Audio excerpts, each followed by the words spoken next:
Hirap din na lagi ka lang nasa bahay, na lagi ka lang nasa desk, nagbabasa, nagta-type, you know, perfect attendance ka, mag-absent ka bigla. Mag ano ka, mag sick leave ka bigla-bigla, tapos pumunta ka sa dagat. Ganda ng view, di ba? Ulit-ulit.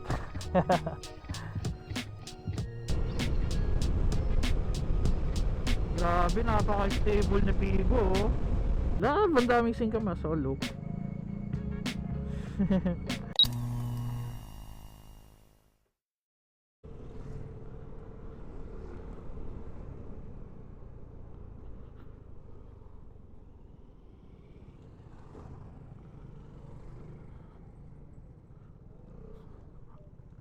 Ay.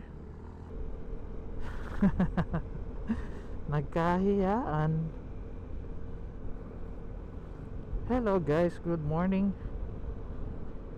How are you guys doing? Probably mga nasa trabaho na yung iba sa atin, no? Whew. Well, I was supposed to be working as well. Dapat nasa desk ako. But yep.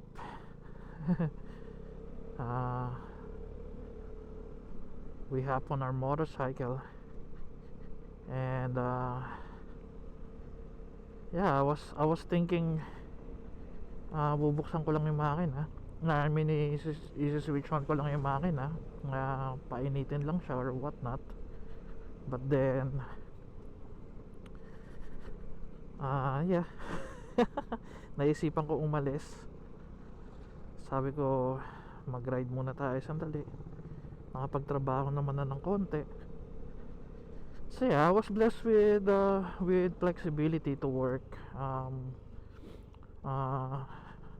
Yeah, flexible nga. I was given a privilege to work on my own schedule. Sounds glamorous, but believe me, it has its cons too. Ang hirap din na lagi ka lang nasa bahay, na lagi ka lang nasa desk, nagbabasa, nagta-type, you know. And nakakamiss din yung interaction sa mga kaopisina, you know, sa ibang tao, like especially nung nasa call center days kasi tayo, or nasa during my call center days, you know, syempre kung sino-sino nakakasalamuha mo, yung guard na minsan kinaiinisan mo kapag kapag sinisita ka sa kung ano-ano, yung nagtitinda sa ng ulam sa pantry, na kung minsan parang yung barbecue kahapon yung ginawang adobo today. Ganun. Or menudo today, parang ganun. So yeah,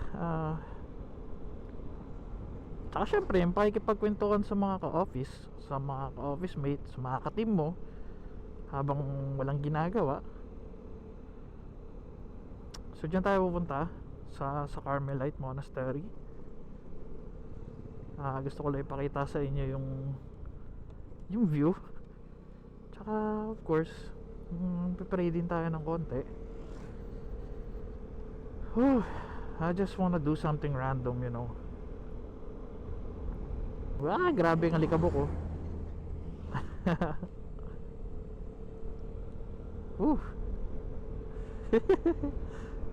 So yeah, wala tayong plano kung anong gagawin natin today. Just like I said, bigla ko lang naisipan na mag-ride today.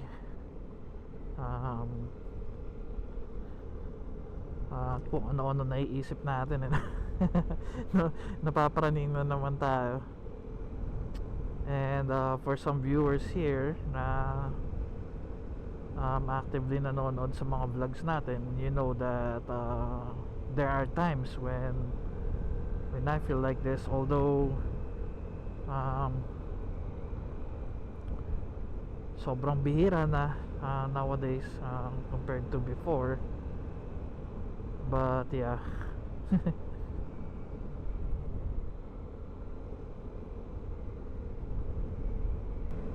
Madalas ako nagpupunta rito guys, naka-bike. Dito na yung nagiging ruta ko. Tapos merong bahay na cool dito eh. Ayan oh. Ang cool. So nagbabike ako dito madalas. Papawis lang. Usually gantong oras din. 7 before or 7 or basta between 6 to 8. Babike ako dito, tapos pupunta lang dun sa monastery, dadasal, tapos babike na ulit pa uwi. Ganun lang. Here we are, Carmelite Monastery.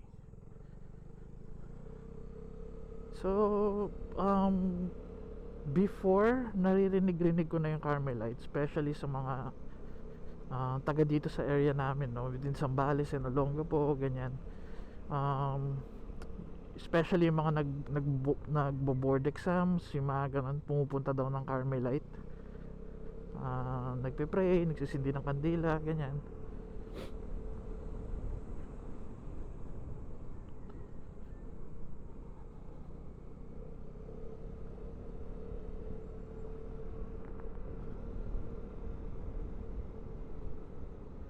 Observe silence.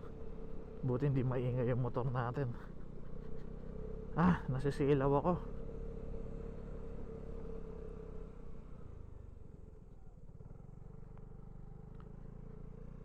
Oh, ganda, di ba? And the view, look at the view. Mamaya pakita natin sa inyo yan. Dito muna tayo.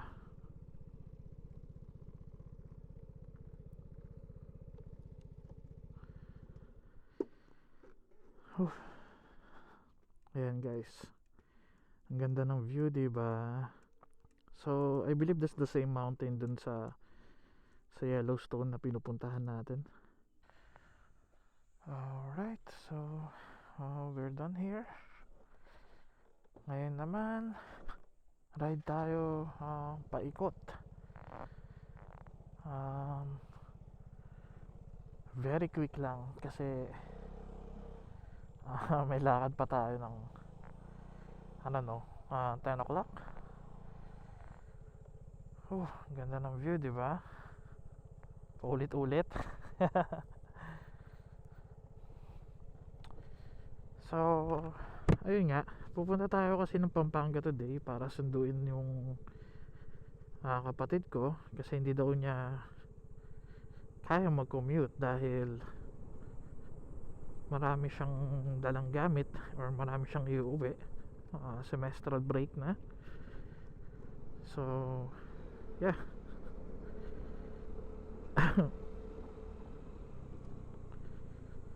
Now pwede na tayong umikot and I don't know, let's see. Grabe, ang bilis ng oras, 8:30 na agad. Bakit ganun? Ba't parang kanina kakatingin ko lang parang nasa 7 pa lang or 7:30. Yun lang ang akala ko. So yeah, ito na yung papuntang Yellowstone guys. So magra-ride na lang tayo ng isang quick dito. Meron din mga rito actually. Halimbawa pag may yung mga nagbabike, yung mga siklista na dumadaan dito, meron silang mga iniistapan dyan kasi may mga kainan dyan sa gilid-gilid, like mamihan, kainan ng halo-halo, mga ganon, bulalo. So yeah, let's see. Ayan, katulad yan, no? Di ba? Kaso hindi karinderya yan eh. Ito rin, ang ganda ng bahay na to eh. Gustong ganyan no? Yung merong pathway or parang yung pagpupuntahan ka hindi agad bahay mo, yung meron pa silang dadaanan yung mga bisita mo or kung ano man, di ba? Yung hindi agad bahay yung bubungad. Well, doon bungad kagad yung bahay kasi nga open pa yung harapan, di ba? But yeah, gumaganon pa, kunwari nagka-clutch tas magagano. Rev matching. Anyway, kahit saan naman yata, kapag um, you always stick to your routine, no? Yung systematic lahat para sa'yo, lahat planado and everything. Medyo mabilis ka mo burnout, no? So yeah, it's nice na sometimes nagagawa natin na gawin yung mga ganito, yung mga no, kaya doon nga nang galing yung casual rider na or casual riding na pangalan kasi hindi naman ako talaga yung nagra-ride. Like mapapansin nyo, I rarely ride on group, no? Hindi ako masyadong sumasama sa mga ganun kasi nga very spontaneous or hindi planado yung mga lakad natin most of the time. So casually lang, you ride casually whenever it suits you or whenever it suits me, ganun lang. Doon ang galing yun. So yeah, it's nice na meron tayo ni si Migs before and then si Figo, di ba? Break your routine. Hindi naman kailangan gawin madalas, diba? So alam mo yun, yung perfect attendance ka, mag-absent ka bigla. mag sick leave ka bigla-biglaan tapos pumunta ka sa dagat. So ikakat ko muna siguro yung video kasi gagawa ako ng pang reels. Magre-record tayo na naka-portrait. So yeah, I'll get back to you guys. Alright, we're back. Ang iksi lang pala talaga nung kalsadang to, no? Eh nakagad yung dulo. Mukha lang siya mahaba kapag nakabisikleta. Hindi ko na tuloy napakita sa inyo yung Yellowstone ulit, no? Para sa mga new viewers natin, panoorin nyo na lang yung or hanapin nyo na lang yung previous vlog ko na nagpunta ako dito. Medyo mataas na yung araw. But yeah, nakakapag-ride na tayo ng mabilis kasi dito na tayo sa part nung relaxation natin na to. Pagra-ride ng mabilis para sa akin, baka mabagal pa para sa inyo yung 60.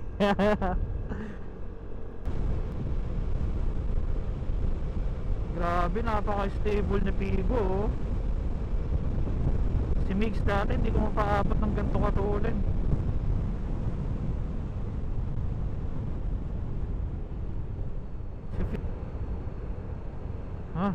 Mag-downshift na tayo.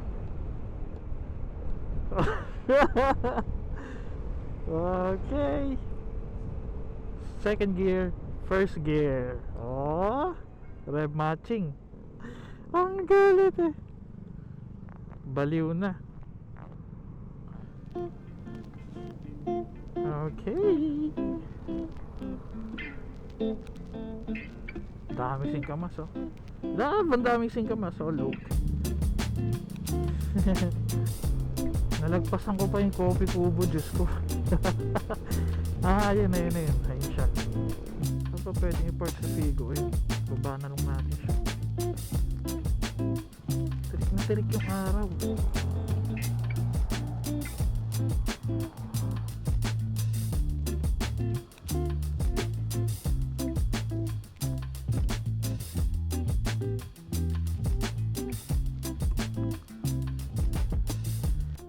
So yeah, end na natin yung vlog natin dito, guys. Natambay lang tayo dito sandali. So yeah, thank you for watching, guys, and if you're new to my channel, please do like and subscribe. And yeah, wala na. Ride safe and stay safe, guys. Bye.